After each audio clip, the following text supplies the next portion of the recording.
Welcome to the structure analysis course. So in the last lesson we have discussed a cable. So we have taken two different loading conditions in the cable, and then we have discussed how to solve step by step how to analyze the cable structures. So if you recall last class we have discussed cables. In which situation normally we use cables? So cables are used normally where we want to reduce the bending moment in a structure, or where the span length is very high. In that case we use cables. So similarly, arches, if you see, arches also is nothing but an inverted cable. So normally the shape of the cable is downwards, but in case of arches it is concave upward. So that is the only difference between cables and arches, right? So this is a typical diagram of arches. You see the top part of the arch, we call it crown, and then this two part is basically foundation. It may be a fixed foundation or a hinge foundation. Depending on the requirement, the foundation will vary, right? So the category, the types of foundation, actually based on the types of foundation, a truss can be classified into three different categories. First one is fixed arch. So which one is fixed arch? Fixed arch, we call it if the foundation at the bottom, so if the both the foundation is fixed, then we call it the fixed arch.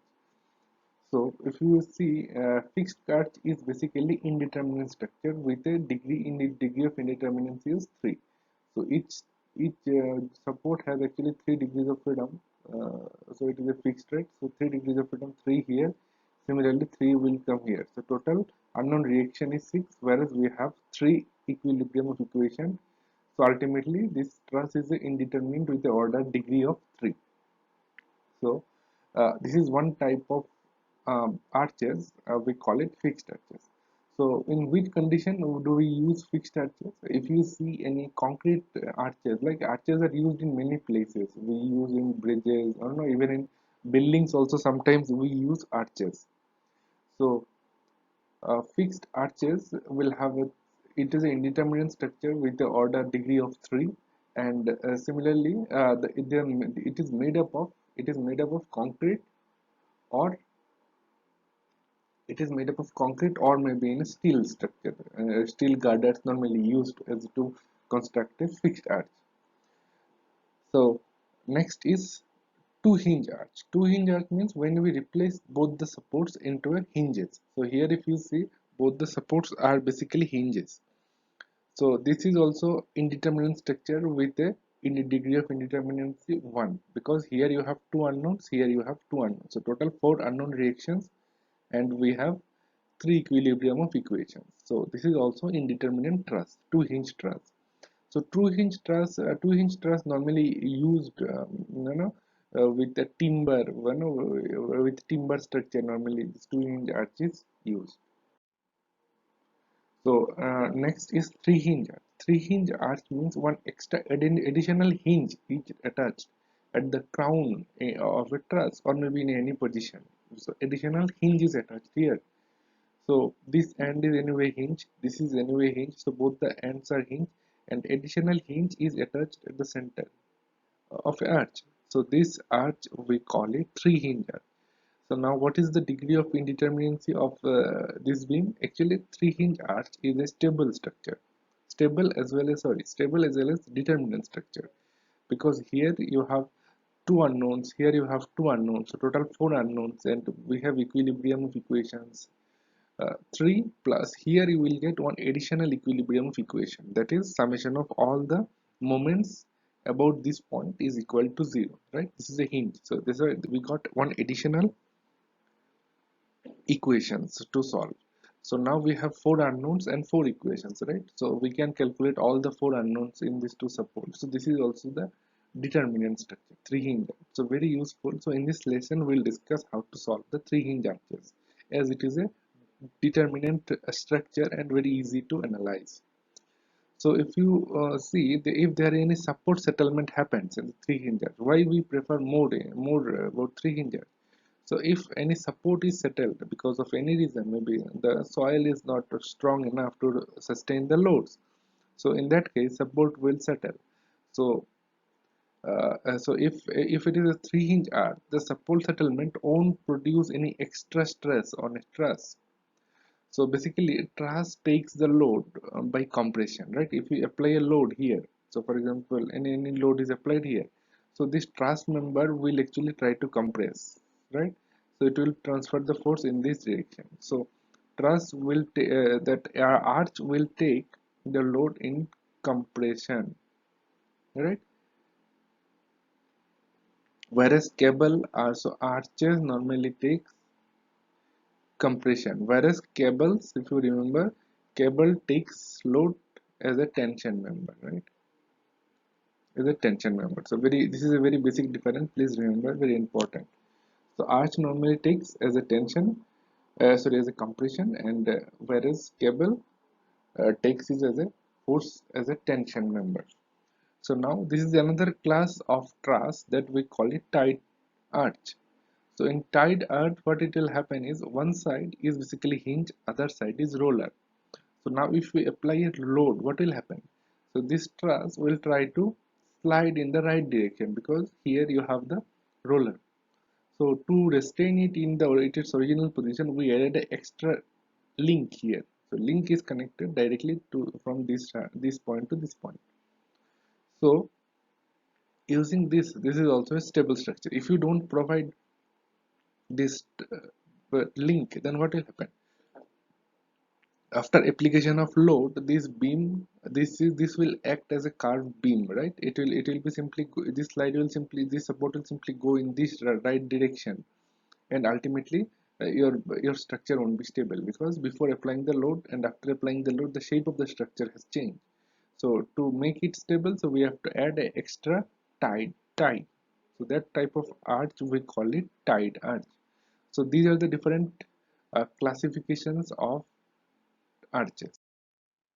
So now in this lesson we'll try to solve how to analyze 3 hinge arches. So this is, you can see a right picture. This is a building where a truss, the arches is provided. So this is a 3 hinge arch. So at this middle junction, actually in the 3 hinge arch, if you see, this is a 3 hinge arch, right? So you have one hinge here, another hinge here, and in the center you have one more hinge. It may be center or any other location, but one additional hinge is provided. So see, this is an enlarged picture of this hinge. So see how these 2 points are meeting. So you have kept a hinge here in this support. So hinge means it will rotate, right? So there won't be any translation in the any direction, but the rotation is allowed in this joint. So that we call it hinge joint, right? So this point is basically the hinge joint. So now once you have 3 hinge arch, so how to calculate? So what are the unknowns here? So unknown, you have the support reactions, right? Here two unknowns, here two unknowns. Support reaction will be there, and then you have the internal forces all along the all along the arches, right? The internal force is also changing, varying depending on the loads and all. So how we have to solve the 3 hinge arch? Basically, we have to divide 3 hinge arch into small segments, and we have to draw the free body diagram of each part, and then in any position you can compute. For example, you want to find it out what is the force, shear force maybe at D, or what is the moment, or what is the axial force at D. So ideally, in the truss, you will find very less bending moment in a truss, or maximum load you will find it is a axial thrust in a truss. But because of its rigidity, there will be small amount of shear force as well as moment also in the truss. So if you want to find it out, what is the shear force, bending moment, and axial force or axial thrust at D point? So what we have to do is we have to take a section where we want to find it out. So once you take a section, basically you are exposing. So this is a section at D. If you see, we have cut it here. So these two are the external reactions, and whenever we taken a section, basically we have exposed the internal forces. So what are the internal forces? You have shear force, you have bending moment, you have axial thrust. So all these three forces you have exposed because of taking a section. So now this is one part. From here you can compute all these three internal forces. And now next question will be how to compute AX, AY. These external reactions, like external reactions, support reactions basically. So support reaction can be computed. You can draw a free body diagram, right? Free body diagram of left side of the C, left side of hinge. So left side of the hinge, you have forces acting, P acting. So you have two support reactions, AX, AY. If you see here, you have two reactions. So the same thing here, AX and AY. And then here also you have two unknowns, CX and CY. See, one very important thing here. So if you take a section here at D, what will happen? Basically, this is a rigid bar, right? Rigid bar means it will the all the axial force, moment, and shear force. That there will be three internal forces here. If you take any section here, that's what is mentioned here, right? Because it is a rigid bar, and if you take a section, there will be three internal forces you have exposed. So these are the three internal forces. But if you take a section here at the support C, what will happen? Support C, there is no moment because it is a hinge, right? There will be two reactions, see, horizontal reaction and vertical reaction. So that's what is given here. See, only two reactions. There is no moment here because moment at hinge is always zero. So we can draw free body diagram of left side and we can compute what is the AX, AY, CX, CY using the equilibrium equation. Similarly, for other part of the section, this part of the section also, we can use same method and we can compute all the horizontal, all the support reactions. So now let's solve a practical, real life problem. How exactly we can analyze the three hinge arches. So here you can see left hand side, this figure is a bridge, right? So this type of bridge you will see in many places. So here you have arch. This arch is taking the load. So this is actually bridge deck where all the people move. So here all the people, vehicles moving. So whatever load is coming, that load is directly transferred to this arch. And then this arch is transferring the load to the surrounding soil. So when we go for arches, see the span length is very high. See this span length. So whenever you have very large span length, in that case we normally use arches. So arch is very efficient in that case because it transfers the load based on the compression only. So UDL, uniformly distributed load, is acting on a truss.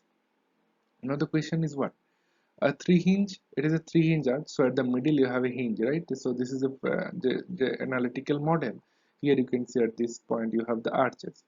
So three hinge arch bridge like one shown in figure photo, and this is a parabolic shape. Shape also given to us.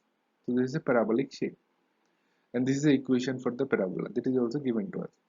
If this arch were supported on a uniformly distributed load, if it is a uniformly distributed load 500 pound per feet, and show each are subjected to and show that the arch is subjected to only axial compression at any intermediate point such as D. So what is said is, so in arch, as I mentioned, so load will be only axial force. There will be very negligible shear force and negligible bending moment. So you have to prove. So you solve this problem, find it out what is the shear force, bending moment, and axial force at D at this point, and then to show that there will be only axial force at D. If you calculate bending moment, it should come to zero. Similarly, if you calculate shear force at D, it also should be equal to zero. So you have to prove it, or basically you have to find it out what is the bending moment, shear force, and axial force or axial thrust at D. Assume the load is uniformly distributed. So whatever is given is this arch is actually a parabolic shape, and load is transfer applied uniformly, and each height is given 25 height. So we can write the equation of a parabola, right? So if you take this B as your center, this side is a positive, see, this side is negative, and then you have this is the equation of a parabola, right? Height is y 25, whereas total depth is here 50. So this last class we have derived the cable equation, right? Similar same equation we can use here also, but it is inverted, right? So that's why you can see there will be minus sign here because it is an inverted case. Earlier we have derived for cable the same equation, but here minus sign, right? Because here the shape is inverted. So let's solve it to find out what is the shear force, bending moment, and axial force at D. So that is our question. So this is the diagram, free body diagram. Let's draw. So you have four unknowns here as two support reaction, AX, AY. Similarly, you have the CX and CY. So four unknowns are there, and total UDL is acting. So if you convert UDL into a point load, it will be 50k, because that was given 500 pound. But if you multiply it with the total length and you convert the UDL into a point load, you will get 50k is acting at the center. If you so what I did, essentially did is we replaced UDL into a point load, and all the dimensions are given to us. So our first job will be to calculate what is the support reactions, right? How to do the support reaction. So let's entire truss is in equilibrium. That means we can apply the summation of all moment about A should be equal to 0. So let's compute what is the summation. So you have Cy, which will produce anti-clockwise moment Cy into, that's what Cy. This is not V, this is Cy into 100. So total distance from A is how much? 50 plus 50, 100. So about because of this we computed, and one more moment will come because of 50. So 50k is acting clockwise, that's why it is negative, and 50 into distance is how much from A? It is also 50, right? So just solve this equation, you will get Cy equal to 25k. So this vertical one you just computed, right? So next, take the BC segment. So this segment, just take a section here at B, and this is a free body diagram of BC part. So what are the forces acting? So you have two reactions, Cx, Cy, and height also given to us 25 feet. And whenever we have taken section here, basically we have exposed two internal forces. So one is that Bx and Py. So moment is 0 because here it is a hinge, right? So now take a moment about B, because this is a free body diagram, and all the unit here also uniformly distributed load is acting. So we converted uniformly distributed load into a point load, which is acting at the center of the resistance. So this is free body diagram is also a stable structure, right? That's why equilibrium, these equations also valid in this structure. So let's take moment about B equal to 0. So what you will get? So moment about B means you will have this force. This is so first you have the 25k is acting about clockwise direction. Clockwise means minus 25k into distance also 25. So 25 into 25. Next you have is, so we have taken B, right? Moment at B. So this is next is 25 is acting Cy. Just now we computed Cy is 25. So 25 is acting, which is anti-clockwise. Cy into distance 50. So 25 into 50. 25 into 50 is because of this one. Cy we computed 25. And then you have Cx. Cx is acting, which is also anti-clockwise, which is clockwise, right? This is a clockwise direction. So clockwise direction means you have the negative Cx into dist height is given to us from B 25 feet. So this is the equation. From here if you solve, you will get it Cx equal to 25k. So Cx also we computed now. Ci anyway we computed earlier 25k. Cx also we have now 25k. So both the things we computed over. Now next you apply summation of all the vertical forces equal to 0. Horizontal forces equal to 0. What are the horizontal forces? You applied Cx is applied 25k this side, and only one another horizontal force is applied Bx. So no other horizontal, only two. One is Cx, one is Bx. So Bx must be equivalent opposite of Cx. So that's what. So Bx will be also 25k.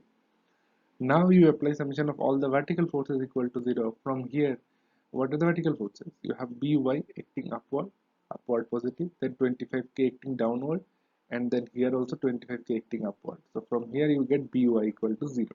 So this is also done. So now all the components, all the reactions, BCX, CY, BX, BY, we have computed. All the values are here. So now our question asked to take a section at D, maybe any point. So I have taken a section maybe here at a distance of 25 feet from here. So at a D, I have taken cut here. So here at a D, maybe here at a D, we have taken just a cut. So this is a free body diagram of the section D. Right? So left side you have Bx, By is acting. So Bx we computed 25k, whereas By is 0. We just did it. So this is fine. And then here we have taken a section, right? So whenever we have taken a section, this is a rigid body. So we have exposed three internal forces. What are these three? Mx, Md, Vd, and Nd. So right, moment, shear force, and the axial thrust. So all these three basically is exposed. These internal force. So our main job will be to compute MD, ND and VD. What is the value of this? So let's do that. This is a free body diagram. Again, the UDL is converted into a point load. Okay, so this is a free body diagram of a section if we have taken here. So now let's compute the angle first, because this angle also we don't know. So how to compute the angle? So angle, we know the equation. We know the equation of this parabola, right? This, we know the equation of this shape. So that is given to us. So this is the equation. So at this point, find out what is the dy dx. So dy dx, just take the derivation of this equation, and with x equal to 25, because this distance, so we have taken at a distance of 25, here we have taken a section, right? And this is our origin. So x value is 25, you just replace, you will get tan theta, or dy dx is 0.5 minus 0.5. So from here you compute what is the value of theta, which is comes to be 26.6 degree. So this angle now we computed, it is minus, right? So that's why it is downward from the axis. So 26.6 is this angle we compute. So now from this segment, apply all the equilibrium of equations. Summation of all horizontal forces equal to 0, summation of all vertical forces, summation of all moment about the section D will be equal to 0. So let's do it. First apply summation of all horizontal forces equal to 0. So what are the horizontal forces acting? 25k is acting, so it is positive 25k. And then because of this ND, you have the horizontal component, which will be ND cos 26.6 degree. So it is acting left, right, right. So it is minus ND cos 26.20 degree. And again, because of the shear force VD, also it will have a horizontal component. So horizontal component will be, vertical component is VD sine 26.20 degree, whereas horizontal component will be, sorry, vertical component is cos, right? Horizontal will be sine. So VD sine to 26.6 degree. So this is one equation. Similarly, we apply summation of all vertical forces equal to 0. What are the vertical forces? 25 to 12.5 is acting downward, so minus this, plus ND. ND is, for a vertical component, will be acting upward, so that's why it is positive, and which is ND sine 26.6 degree, right? Vertical will be 26 sine theta, whereas here VD it will have cos theta, vertical component. So this is two equation. Now we apply summation of all moment about D equal to 0. So what are the moments at D? So one is MD, right? MD is acting. Let's do it. MD plus, you have, because of this force, concentrated force, you have moment. So it will be 12.5 into distance. Distance is also 12.5. So that is anti-clockwise. This is the moment.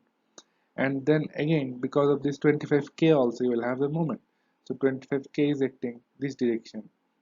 So this is clockwise direction, means minus 25k into distance from this height is 6.25. That also we have computed here, right? 6.25.